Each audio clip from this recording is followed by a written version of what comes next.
우리는 이 말씀을 통해서 우리가 알 수 없지만은 지금의 뱀이 아니라 이 창세기에 나오는 뱀과 인간이 대화가 가능했던 것을 보게 됩니다. 그리고 우리가 생각하는 어떤 징그러운 존재가 아니라 굉장히 그 대화의 상대자로 설득력 있는 그런 존재였던 것을 알 수 있습니다. 우리는 저번에 말씀을 통해서 이 뱀이 사탄이 뱀을 이용해서 하나님의 말씀을 때로는 더했다가 뺐다가 조절을 합니다. 하나님의 말씀은 1.1획도 가감을 할 수 없는데 사탄의 특징은 하나님의 말씀을 왜곡시키는 것입니다. 마치 이단들이 여러분과 대화할 때 말씀을 달달달달달 애우는 것 같이 보입니다. 그러나 전문가가 딱 보면은 그 말씀의 문맥은 다 빼버리고 그냥 귀에 고면 귀고리, 코에 고면 코고리 식으로 이렇게 말씀을 적용합니다. 저희가 신학교 때 학교에서 대학교에서 공부를 할 때 가장 학생들에게 강조 학생들이 배워야 될 게 뭐냐? 항상 말씀은 문맥 속에서 읽으라는 것입니다. 절대로 이걸 띄워가지고 그냥 쓰면은 큰일 납니다. 그냥 아침에 그냥 일어나서 문을 쫙 열었더니 뭐 축복의 말씀은 좋은데 갑자기 여러분 뭐 유다가 목을 메어 죽었더라 이런 얘기가 나오면 여러분 어떻게 할 겁니까 여러분? 이런 식으로 말씀을 적용하면 큰일 나는 것입니다. 말씀을 그냥 확 열어가지고 무슨 세상에 마치 점쟁이처럼 말씀을 집어내가지고 이게 하나님이 오늘 주신 말씀입니다. 이런 식으로 말씀을 보는 건 매우 곤란합니다. 그래서 말씀을 우리가 아침 새벽 예배하는 것처럼 꾸준히 어떤 본문을 선택해서 이렇게 읽어가야 됩니다. 그래야 전체를 우리가 이해할 수가 있습니다. 자, 그러한 말씀 속에 오늘 저희가 설교의 핵심은 이제 4절과 5절 그 다음에 6절 7절의 말씀입니다. 이 뱀의 이야기의 핵심이 한 가지가 이제 강조됩니다. 말씀을 뺐다 넣었다 하면서 이 이브와 여자와 대화를 하면서 궁극적으로 이 사람에게 이브에게 여자에게 유혹하는 핵심이 나옵니다. 그게 뭘까요 여러분? 여러분 5절을 같이 읽도록 하겠습니다. 5절 같이 읽습니다. 너희가 그것을 먹는 날에는 너희 눈이 밝아져 하나님과 같이 되어 선악을 알 줄 하나님이 아심이니라. 이런 얘기를 한 번도 하나님이 한 적이 없습니다. 무조건 따먹지 말라고 했지. 이걸 먹으면 너희가 나같이 될 것이다. 하나님이 될 것이다. 이런 약속을 준 적이 없습니다. 핵심이 하나님과 같이 되는 것입니다.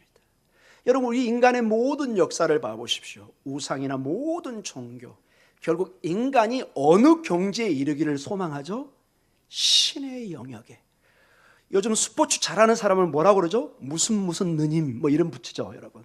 어르신은 잘 모르시죠? 우리 혜진이 그런 거 잘 알죠? 뭐 연우님 뭐 이런 식으로 해가지고 이게 너무 잘하면 우리가 이렇게 칭찬을 합니다. 칭찬을 하는데 누구에 빗대느냐? 신의 영역에 빗댑니다. 그리고 여러분 대학에서 조금만 깊이 공부와 철학이나 깊이 들어가면 결국 핵심에 모든 학문과 인류 역사의 중심에 누구를 둘까요? 인간을 둡니다. 인간을 어느 영역까지? 신의 영역까지. 그래서 모든 철학의 핵심 중에 하나가 인간이 우리 실존, 우리 삶의 중심이 되게 합니다. 그래서 무슨 낙태니 동성애니 모든 것의 결국 핵심이 뭐냐? 내 몸 내가 주인이라는 것입니다. 내가 좋아서 하는 걸 너희가 왜 간섭하느냐 이 얘기입니다. 나에게는 인권이 있고 주권이 있고 누구도 터치하지 못한다. 이건 나라도 보호를 해야 한다. 좋은 뜻으로 보면 굉장히 훌륭한 인권의 문제 같지만 그 영역이 하나님의 영역까지 오면 이제 신의 영역에 올라와 버리는 것입니다. 결국 이것은 창세기에서 그 역사가 출발되고 있는 것을 보게 됩니다. 결국 뱀이 그 여자와 대화 속의 핵심에 어떤 유혹을 주느냐? 하나님같이 될 것이다. 모든 인류 역사가 이 하나님처럼 되려고 하는 역사입니다. 그런데 성경은 분명히 얘기합니다. 너희는 하나님이 아니다. 우리는 여러분 피조물입니다. 아멘. 이걸 떠나면은 우리가 잘 될 것 같은데 문제는 뭐냐? 우리에게 죽음이 다가오는 것입니다.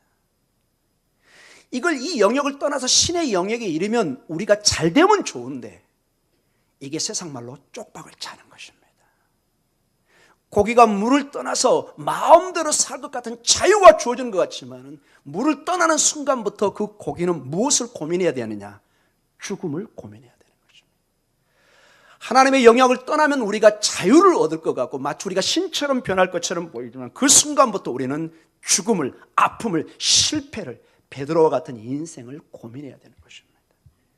근본적으로 우리는 마치 가지가 나무를 떠나서 그 순간부터 죽음의 길을 걸어가듯이 우리는 창조주를 떠나서 살 수 없는 근본적인 우리의 실존, 우리의 태생, 우리의 존재가 그렇게 돼 있다는 것입니다.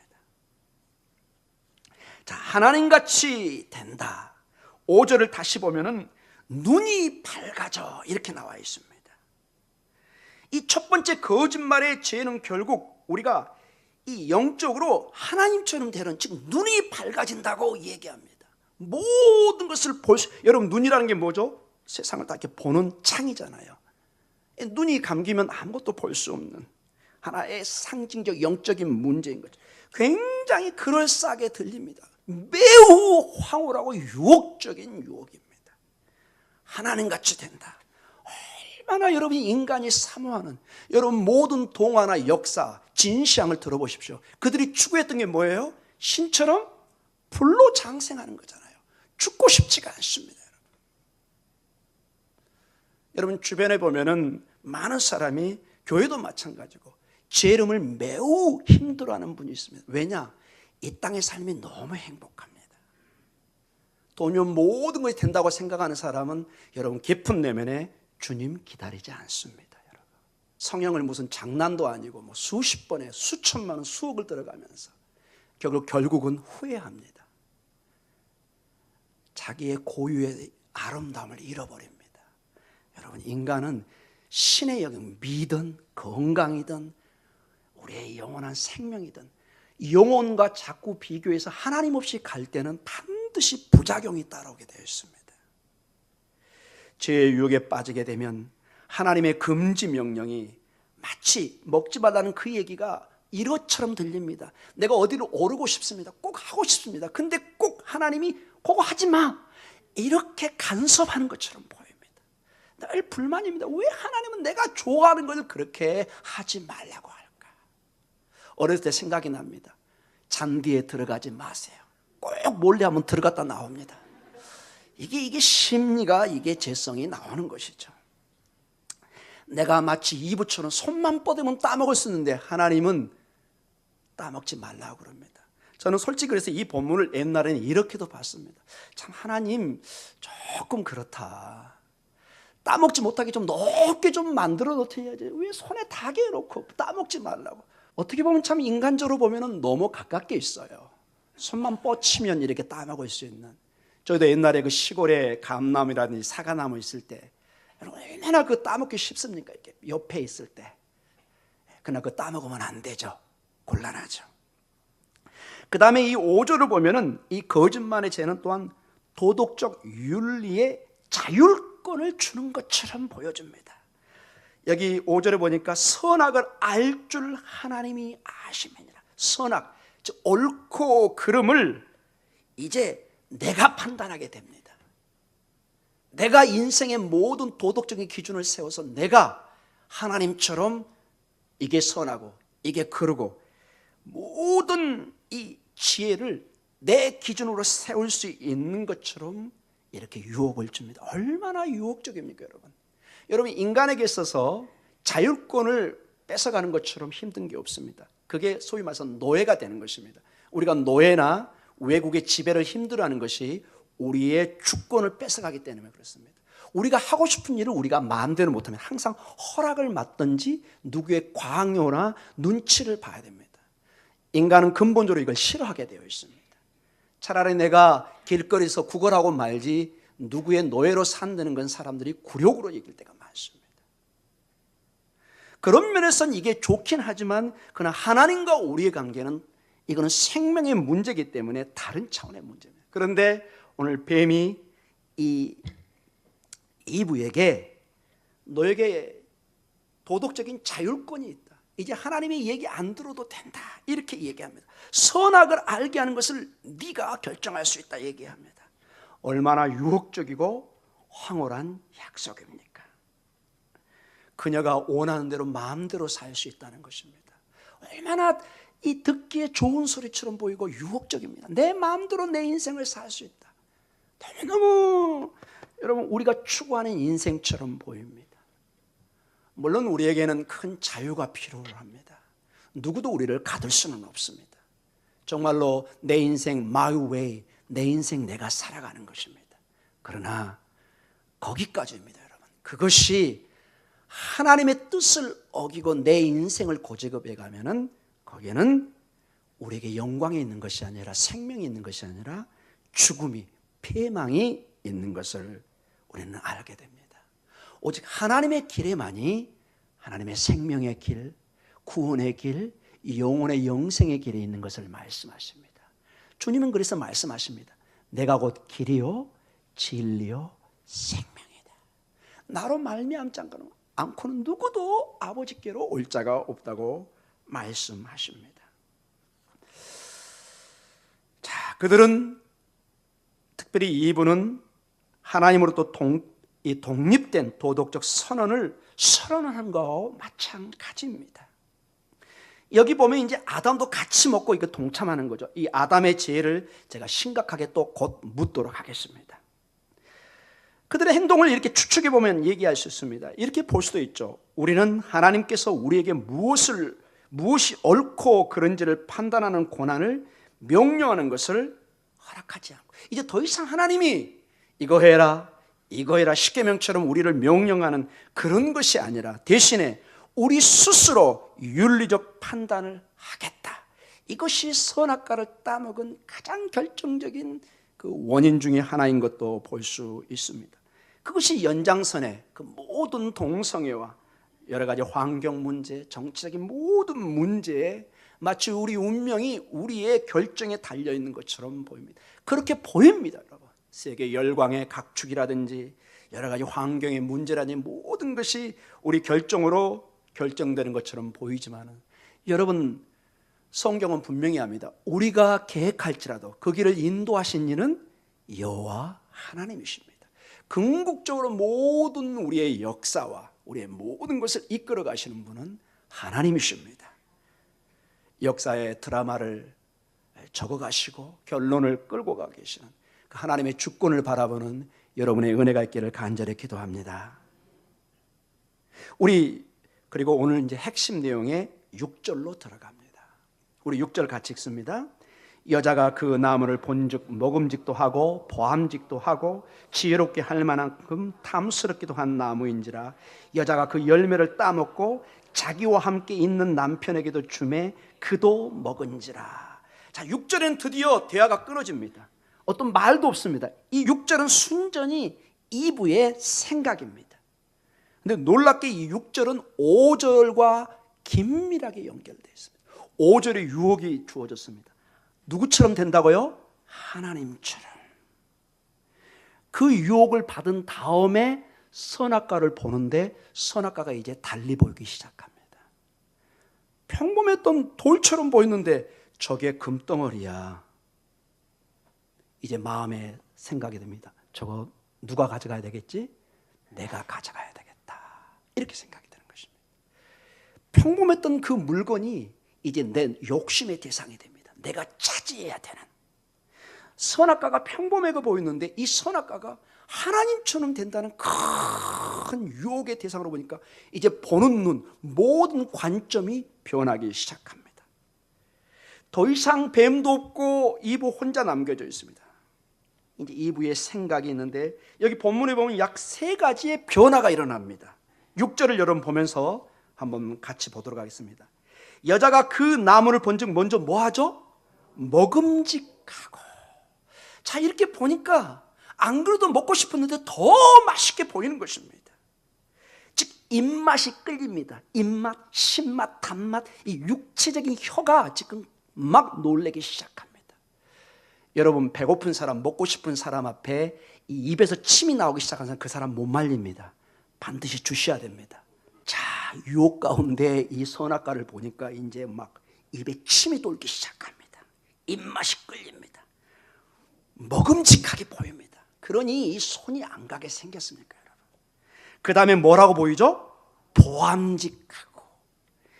이게 이제 막 먹음직스러우니까 얼마나 맛있게 보이겠어요, 여러분. 사과가 막 땡그랗게 보름달처럼 보이기 시작합니다. 그 다음에 세 번째로 어떻게 되죠? 지혜롭게 할 만큼 탐스럽기도 한 나무인지라. 여러분, 이게 선악과라고 그랬잖아요. 선과 악을, 지혜를 상징합니다. 이제 점점 이게 부정적으로 보이는 거야. 이게 유혹으로 보이는 것이 아니라 반드시 내가 만져서 따서 먹어야 되는 상대로 보이기 시작합니다. 여러분, 그래서 이 유혹이라는 것은 대화를 하면 안 됩니다. 가장 좋은 방법이 요셉처럼 빨개 벗기더라도 도망가야 됩니다. 뭐 당신 아름답네요, 뭐 어쩌니 저쩌니 계시면은 곤란합니다. 그냥 뛰쳐나가셔야 됩니다. 유혹을 받은 다음에 그 상대를 보면 이제 점점 아름답게 보이고 못 피합니다, 여러분. 하나님과 같이 되는 도덕적 자치권의 이러한 관점은 그녀에게 너무나 유혹적으로 피할 수 없는 선택의 여지가 없게 만들어버립니다. 이때 남편이 좀 도와주면 좋은데 곧 이제 남자 이 책임을 좀 묻도록 하겠습니다. 이게 이브 혼자는 도저히 감당할 수 없는, 이미 발을 내디뎌 버렸습니다. 이제 이 말을 대화를 하면 안 되는데 이걸 듣는 가운데 이걸 보니까 먹음직, 보암직, 지혜로운 듯, 이거는 반드시 가져야 되는 하나님의 축복처럼 보이기 시작합니다. 드디어 손을 들어서 어떻게 하죠? 따 먹습니다. 타임머신 있으면 타고 가서 이브 할머니 따 먹으면 안 됩니다. 마치 백설공처럼 그 뭐죠? 그 사과인가요? 그걸 먹고 영원한 잠에 빠듯이 우리는 영원한 이제 죄가 들어오기 시작합니다. 그러면 여러분, 저번에도 얘기했지만 남편은 뭐를 하고 있었을까요, 여러분? 참으로 궁금합니다, 여러분. 남편, 아담은 뭐 했나요? 여러분, 6절을 같이 한번 보도록 하겠습니다. 같이 읽습니다. 여자가 나무를 본즉 먹음직도 하고 보암직도 하고 지혜롭게 할 만큼 탐스럽게 한 나무인지라. 여자가 그 열매를 따먹고 자기와 함께 있는 남편이라도 줌에 그도 먹은지라.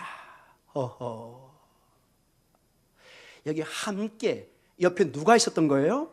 남편이 있었습니다. 참고적으로 여기 남편들이 많이 좀 그러는데 저는 우리 교회 남편들을 보면 너무 대단합니다, 여러분. 교회 가보면, 다른 교회 제가 설교도 가보면은 우리 남성들 남편들이 많지 않아요. 그래서 좀 부족해 보이지만은 여기 아내와 남편이 함께 교회에 나오신 분들은 대단한 분들입니다, 여러분. 평창 올림픽 금메달감입니다. 여하간 여기 놀라운 일이 벌어집니다. 지금까지는 아담, 이브 혼자 이 일이 돼서 유혹을 받은 줄 알았는데 사실은 떡하니 아담이 있었던 것입니다. 옆에 같이 있었습니다, 여러분. 그래서 어떤 사람은 이렇게 아담을 변호하는 사람도 있습니다. 아니, 옆에 같이 있었다고 그동안 모든 대화에 아담이 같이 있었다는 것을 우리가 증명하는 길은 아니잖아요. 너무 아담에게 책임을 돌리는 거 아닌가요? 이렇게 말할 수도 있습니다. 만약에 그렇다면 제가 좀 더 아담이 모든 대화에 함께 있다는 증거를 조금 더 자세하게 보여주겠습니다. 어떤 명확한 증거가 있느냐? 자, 1절부터 5절까지 좀 같이 좀 읽도록 하겠습니다. 여기에 인칭 대명사의 변화를 여러분 잘 보시기 바랍니다. 자, 창세기 3장 1절과 5절에 아담이 이 뱀과 이브가 대화를 할 때, 유혹에 빠질 때 옆에 있었다는 아주 중요한 단서가, 증거가 보입니다. 자, 1절부터 같이 읽습니다. 그런데 뱀은 여호와 하나님이 지으신 들짐승 중에 가장 강교하니라.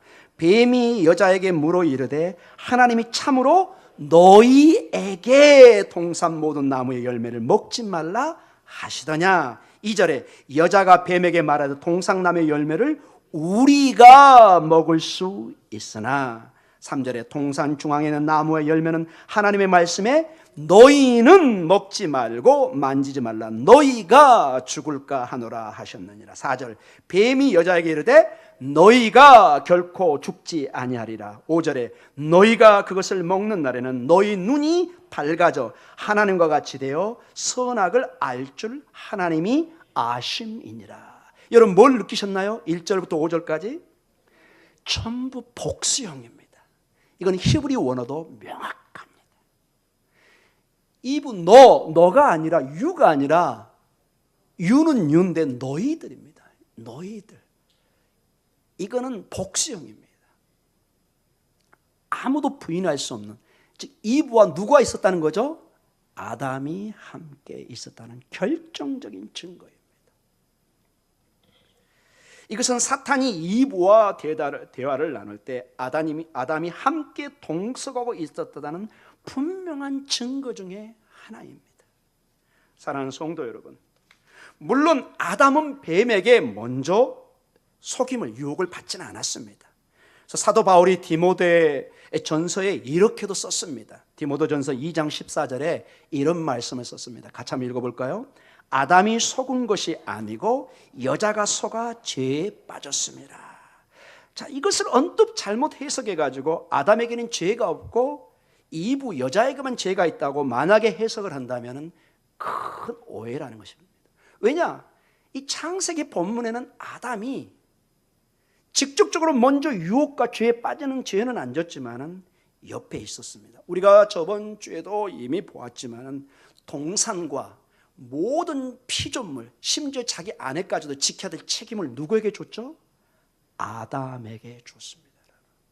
사랑하는 남편 되시는 우리 남성 여러분, 여러분이 부족하든 여러 가지 조건이 있을 수 있습니다. 그러나 가장 중요한 것은 여러분의 자녀와 가정을 지키셔야 됩니다. 가장이 바로 서야 됩니다. 우리 아내 되신 분들은 여러분의 가장이 좀 세상 말로 찌질하든 부족하든 상관없이 여러분이 선택한 남편입니다.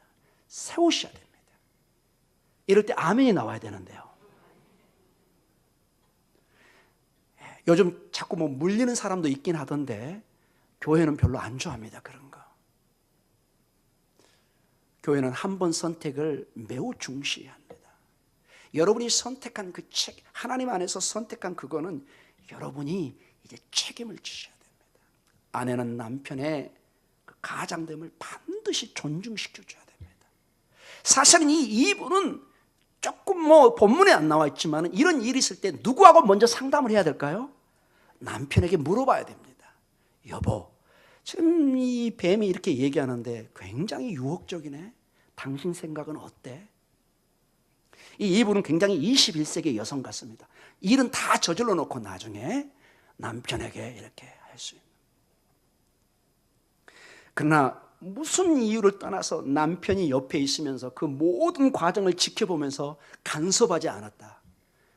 저는 개인 남성으로서 매우 아담에게 책임이 심대하다, 저는 판단을 내리지 않을 수가 없습니다. 저번에 얘기했지만은 아담은 이 사건에 크게 소리를 쳐야 됩니다. 사탄아, 썩 물러가라! 어디 감히 우리 가정에 들어와가지고 이 동산에 와가지고 하나님의 명령을 네가 왜곡하고 네가 이렇게 우리를 유혹하느냐. 뭐 그 당시는 예수의 이름이 아마 사용되지 않았겠지만은 우리식으로 하면 예수님의 이름으로 물러갈지어다, 이렇게 기도해야 되는 것입니다. 사랑하는 성도 여러분, 여러분의 가정에 영적 어려움이 있으면 예수의 이름으로 물리치시기 바랍니다. 마귀가 가장 무서워하는 게 세상 권세의 이름인 예수님의 이름입니다. 그러나 아담은 고의적으로 또는 의도적으로 이 죄를 짓고 있습니다. 가만히 보면 이 아담은 굉장히 호기심과 자기 만족에 대한 흥미, 이거에 굉장히 깊이 빠져 있습니다. 어떻게 보면 아담도 이 선악과가 매우 궁금한 과일처럼 보입니다. 왜 저것만 금지시켰지? 그리고 이브가 정작 따먹었는데, 먹었는데 이브가 바로 죽었어요, 안 죽었어요? 안 죽습니다. 정령 죽으리라고 했는데, 이거 먹어도 괜찮네? 이런 착각을 할 수도 있습니다. 그런 옆에 주니까 날름 감사 땡큐 하고 먹었을 것 같습니다. 사랑하는 성도 여러분, 이 신앙의 죄는 여러분 특징이 바로 잘 나타나질 않습니다. 마치 태풍과 같습니다. 태풍이 보면 확 바로 와서 하지 않잖아요. 태풍의 전조가 보이죠, 여러분. 태풍의 눈도 있죠. 컴컴해집니다. 날씨가 시원해집니다. 조금씩 바람이 부는 것 같은데 참 태풍 전에 고요함 여러분 보시죠, 여러분. 그러나 시간이 지나면 이제 집을 날리고 온 나무를 뿌리채 흔들 그런 큰 바람이 불어옵니다. 우리의 죄도 당장은 아무 결과가 있어 보이지 않지만 나중에는 하나님과의 관계가 단절되고 죄가 들어오고 영원한 형벌에 빠는 것을 보게 됩니다. 여러분, 이 문맥을 보면 이브는 뱀을 따릅니다. 아담은 이브를 따릅니다. 아무도 하나님의 말씀을 따르지 않고 있습니다. 이 교회에 하나님을 따르는, 말씀을 따르는 의인이, 믿음의 사람이 나타나기를 간절히 기도합니다. 교회는 하나님의 말씀이 선포되고 하나님 말씀 속에 우리는 꿈을 갖고 비전을 갖고 하나님의 뜻을 쫓아가는 전무후무한 그러한 공동체입니다. 이것을 2000년의 교회의 역사에 지켜온 것입니다. 사랑하는 성도 여러분, 오직 하나님의 말씀을 따를 때 우리에게 소망의 생명이 있을 줄 믿습니다. 그리고 이제 7절로 눈이 밝아져, 7절 같이 읽을까요? 이에 그들의 눈이 밝아져 자기들이 벗은 줄 알고 무화과 나무 잎을 엮고 치마로 삼았더라. 눈이 밝아져서 더 좋은 희망의 나라로, 생명의 나라로 가야 되는데 이제 죄의 결과가 조금씩 드러나기 시작합니다. 부끄러움을 느낍니다. 소외감을 느낍니다. 외로움을 느끼기 시작합니다. 하나님과 대화가 단절됩니다. 나중에는 에덴 동산에 쫓겨납니다. 땅을 파고 수고하는 이제 삶이 시작됩니다. 드디어 폭풍우가 몰아치면서 죄의 결과들이 나오기 시작합니다. 결론적으로 말씀을 마치겠습니다. 여러분, 우리 인생은 이 말씀을 통해서 오직 하나님의 말씀을 우리가 아주 세상 말로 무식하게 붙잡고 가는 것입니다. 저 사람 참 어떻게 저렇게 앞뒤가 그냥 하나님이 그냥 껌뻑 주고 가는구나. 근데 교회의 역사를 보면 여러분, 그 사람들은 희망이 있습니다. 그 위기와 역사의 위기, 개인의 위기 속에서 다 내려놓고 하나님 앞에 금식의 자리로, 미스바의 기도의 자리로 갈 때 하나님이 역사하기 시작합니다. 인간적인 눈으로 볼 때는 미련해 보이고 아무런 역사가 없는 것처럼 보이지만 하나님 앞에 나아가면 그때부터 생명이, 역사가 일어나기 시작합니다. 이게 우리가 이해할 수 없는 그러한 일들이라는 것입니다. 마태복음 4장 3절에 보면은 예수님을 시험하는 장면에 예수님이 이렇게 얘기합니다. 금식한 후에 이 많은 돌들을 떡덩이가 되게 하라고 얘기를 합니다. 가장 큰 유혹이겠죠. 4절에 우리 마태복음 4장 4절 같이 한번 읽어볼까요? 같이 읽습니다. 예수께서 대답하여 이르시되 기록되었으되 사람이 떡으로만 살 것이 아니요 하나님의 입으로부터 나오는 모든 말씀으로 살 것이라 하였느니라 하시니. 아멘. 이 말씀이 여러분의 핵심이 뭐냐? 우리 육신은 여러분도 알고 저도 알고 육신의 양식이 없으면 며칠을 못 버팁니다. 3일 굶어 담을 넘지 않는 사람이 없다는 속담이 있잖아요. 육신은 육신의 양식을 먹지 않고는 죽는 것입니다. 이것을 빗대어 얘기하는 것입니다. 우리 영혼은 하나님의 양식을 먹지 않으면 산다, 죽는다. 죽는다는 것입니다. 너희가 육신의 양식에 너희의 모든 인생의 에너지와 삶을 투자하듯이 이것은 하나의 그림자처럼 우리의 영혼의 양식을 가리키고 있는 것입니다. 우리 영혼의 양식이 그토록 우리에게 중요한 것입니다. 근데 마귀는 이것을 왜곡시킵니다. 육신의 양식, 돌덩어리, 떡덩어리는 그 양식만 먹으면 너는 살 것이라고 당장 유혹을 합니다. 세상 사람들은 거기에 다 빠져서 먹습니다. 나중에 알고 보니까 이게 돌덩어리예요. 다 이빨이 빠져버려요. 여러분, 이 비유를 이해하시겠습니까? 세상 사람들이 이게 진짜 떡덩어리인 줄 알고 먹었는데 이게 사실은 죽음의 돌덩어리라. 우리 인간의 모든 이빨이 다 부셔져 버립니다. 우리에게 영원한 생명의 양식, 곧 이 말씀은 예수 그리스도, 영원한 우리의 만나 되시고 생명, 내 피를 마셔라, 내 떡을 먹으라. 이 신명기 8장 3절의 말씀을 예수님이 다시 마태복음에 그대로 인용해서 우리에게 강조하고 있는 것입니다. 첫사람 아담과 이브는 유혹에 빠져서 선악과를 따먹었습니다. 그러나 우리 주님은 이것을 이겨내시고 우리가 영원한 생명으로 하나님의 말씀으로 사는 법을 우리에게 보여주시고 가르쳐 주셨습니다. 길은 예수님에게 있습니다. 아멘. 나는 연약하고 부족하고 돌덩어리가 떡덩어리는 거기에 집착할지 모르지만 주의 은혜로 그 너머에 영원한 떡, 영원한 빵, 영원한 생명을 보게 하는 주의 은혜가 우리에게 있는 것입니다. 바라기는 우리 성도들이 이제 명절이 지나는 이 새로운 시간 속에서 하나님의 말씀과 동행해서 승리해가는 믿음의 승리자가 되시기를 주님의 이름으로 축원합니다.